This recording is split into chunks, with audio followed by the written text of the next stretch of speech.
La primera sección que veremos son composición de los seres vivos.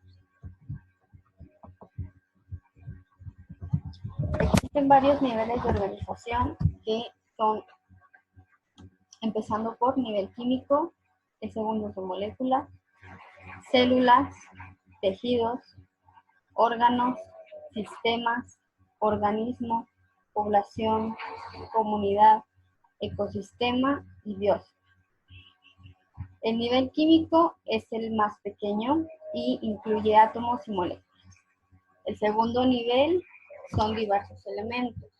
Si nosotros juntamos los átomos y las moléculas, se forman grupos más grandes que serían formar diversos elementos. Ahora, las moléculas forman parte de la unidad estructural de la vida, que son las células. Las células son aquellas que conforman cualquier ser vivo, ya sea de tipo eucariota o procariota. En número 4 tenemos a los tejidos. Las células forman tejidos. Células unidas adyacentemente es un tejido.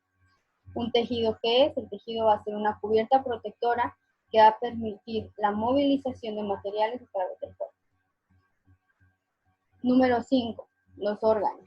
Los tejidos son capaces de formar un órgano. Un órgano es una estructura compleja que tiene una función específica. Los órganos a su vez son capaces de formar sistemas, que va a ser un grupo coordinado de órganos con una función en común. Los sistemas van a formar un organismo, que va a ser un complejo multicelular. Diversos complejos multicelulares o diversos organismos van a formar una población, que son miembros de una misma especie. Como ejemplo, la población de humanos, somos miembros de una misma especie.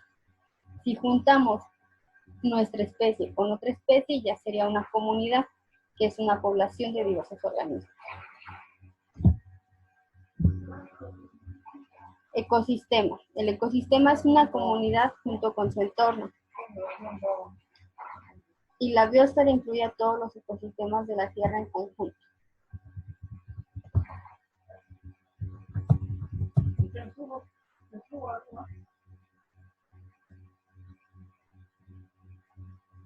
Ahora, los seres vivos tienen características, que son: los organismos están compuestos por células.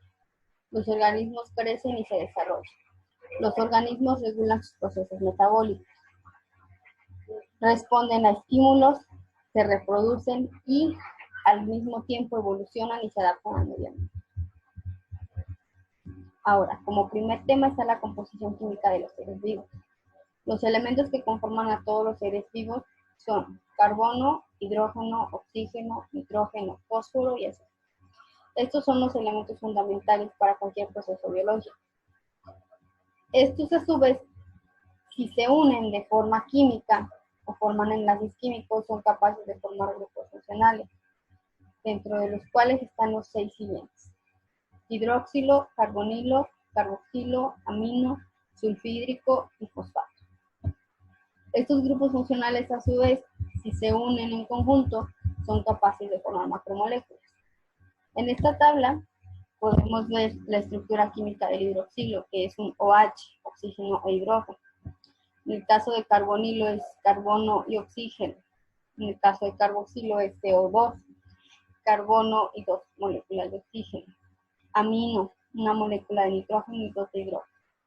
Sulfhídrilo, una molécula de azufre y otra de hidrógeno. Y fosfato, que es un grupo de azufre y 4 grupos de oxígeno.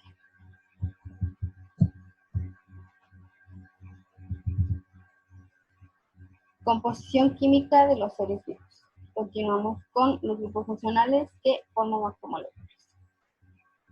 Si juntamos varios grupos funcionales, tenemos la probabilidad de crear 4 macromoléculas diferentes. El primero de ellos son carbohidratos, que son la principal fuente de energía. Como segundo están los lípidos, que es una reserva energética. En tercer lugar están las proteínas, que van a brindar estructura. Y por último, los ácidos nucleicos, que son capaces de guardar información genética. ¿Cuáles son las subunidades de cada uno? En el caso de los polisacáridos o carbohidratos, la subunidad o la unidad más pequeña que los forman son los azúcares. En el caso de grasas y lípidos, la parte más pequeña son los ácidos grasos. En el caso de proteínas, la parte más pequeña son los aminoácidos. Y en el caso de ácidos nucleicos, vamos a encontrar nucleótidos y bases nucleares. Entre los carbohidratos, su composición básica es carbono e hidrógeno y se clasifican de acuerdo a la cantidad de grupos azúcares. Los vamos a clasificar en tres. El primero son monosacáridos, que tienen solamente un grupo azúcar. Como ejemplo está la glucosa o la fructosa. En segundo lugar están los disacáridos, tienen dos grupos de azúcar. Un ejemplo de ellos es la sacarosa. En tercer lugar están los polisacáridos, entre ellos el almidón, glucógeno y celulosa. Ahora, de acuerdo a la cantidad de carbonos que tienen, también los podemos determinar triosas, pentosas o hexosas.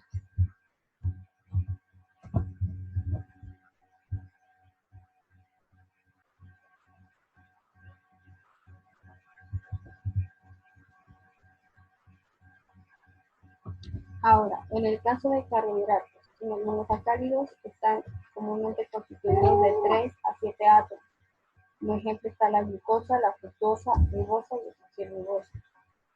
Los disacáridos son el resultado de la unión de dos azúcares sencillos mediante un enlace glucosílico. Como ejemplo está fructosa más glucosa se forma sacarosa, glucosa más galactosa se forma lactosa, y glucosa más glucosa se forma maltosa. En el caso de polisacáridos, es la unión de varios monosacáridos, están los almidones, amilosa y amilopectina. Estos van a ser una forma de almacenamiento energético en el caso del reino vegetal o de plantas.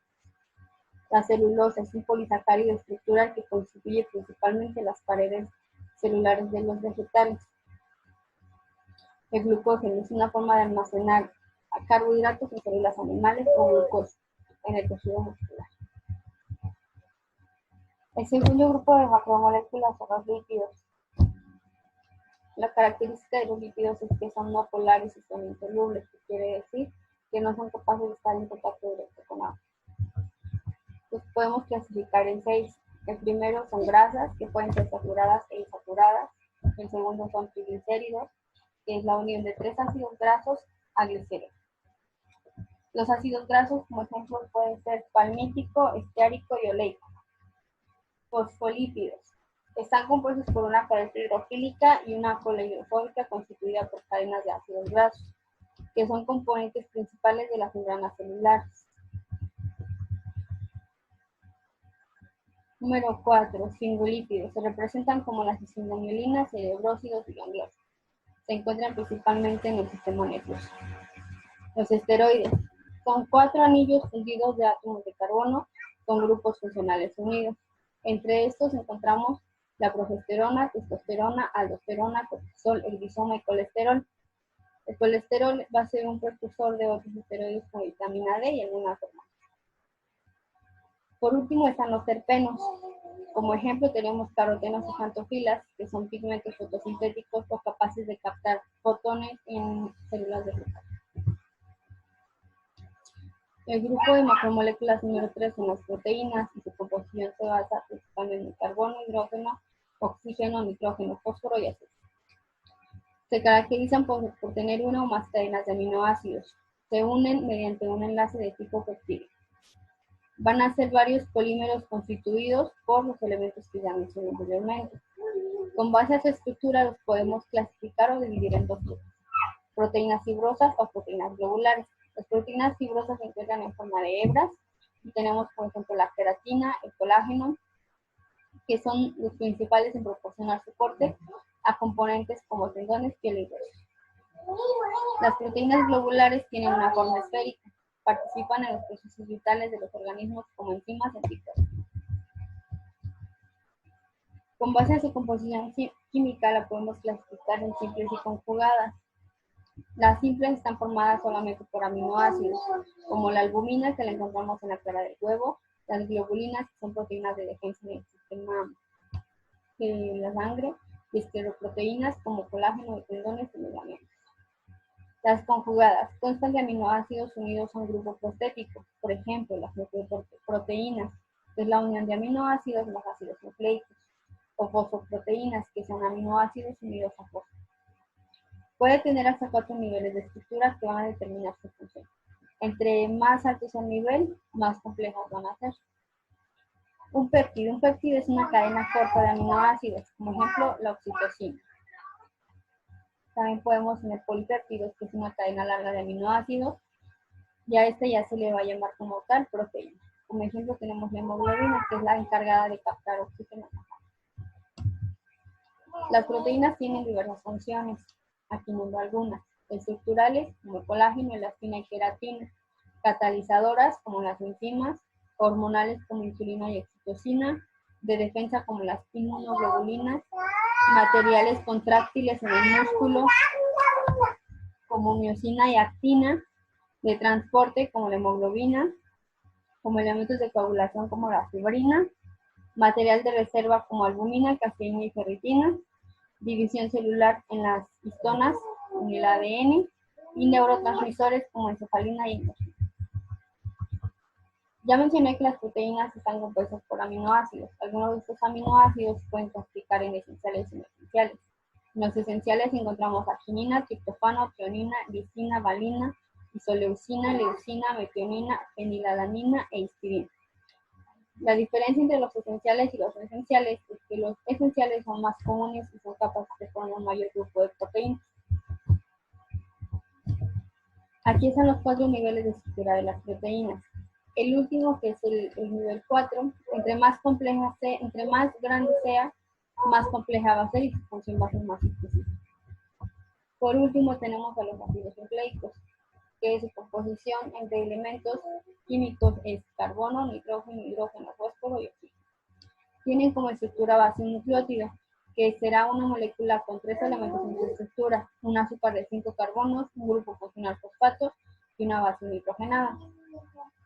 Se pueden dividir en 2 clases generales. Hay nucleótidos de desoxirribosa y de ribosa. La función de los ácidos nucleicos es guardar la información genética, y también pueden funcionar como transportadores de energía y mensajeros. En el caso de ADN y ARN son los que almacenan información genética. En el caso de ATP va a ser un transportador de energía, y en el caso de ARNM va a ser una función de mensajero. Aquí en esta tabla sintetizo realmente todo lo que hablé de composición química de los seres vivos. Y para el próximo tema va a ser la célula.